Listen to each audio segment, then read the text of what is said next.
తిప్పర్తి మండలం జొన్నగడ్డలగూడెం గ్రామానికి చెందిన కాంగ్రెస్ పార్టీ సీనియర్ నాయకుడు నామిరెడ్డి వెంకట్రామరెడ్డి మృతి చెందారు.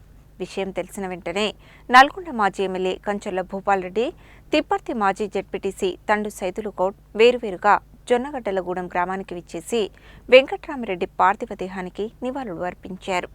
తిప్పర్తి మండలం జొన్నగడ్డలగూడెం కాంగ్రెస్ పార్టీ సీనియర్ నాయకుడు మాజీ సర్పంచ్ నామిరెడ్డి వెంకట్రామరెడ్డి మృతి చెందడంతో రాష్ట్ర మంత్రి కోమటిరెడ్డి వెంకటరెడ్డి శనివారం జొన్నగడ్డలగూడెంలోని వారి నివాసంలో వెంకట్రామరెడ్డి పార్థివ దేహాన్ని సందర్శించి పూలమాల వేసి నివాళులు అర్పించారు. మృతుని కుటుంబ సభ్యులను పరామర్శించి ప్రగాఢ సానుభూతిని తెలియజేశారు. మంత్రి కోమటిరెడ్డి వెంట మాజీ ZPTC Pasham Rama Reddy, Nalgonda market committee chairman Jukuri Ramesh, DCCB మాజీ డైరెక్టర్ పాషం సంపత్ రెడ్డి, యూత్ కాంగ్రెస్ మండల అధ్యక్షుడు బద్దం సుధీర్, కిన్నెరాంజీ, లొడంగి వెంకటేశ్వర్లు, అబ్దుల్ రహీం, తొంతినేని నాగేశ్వరరావు, దాసరి జానయ్య, మర్రి యాదయ్య, ఎండి బాబర్ తదితరులు ఉన్నారు.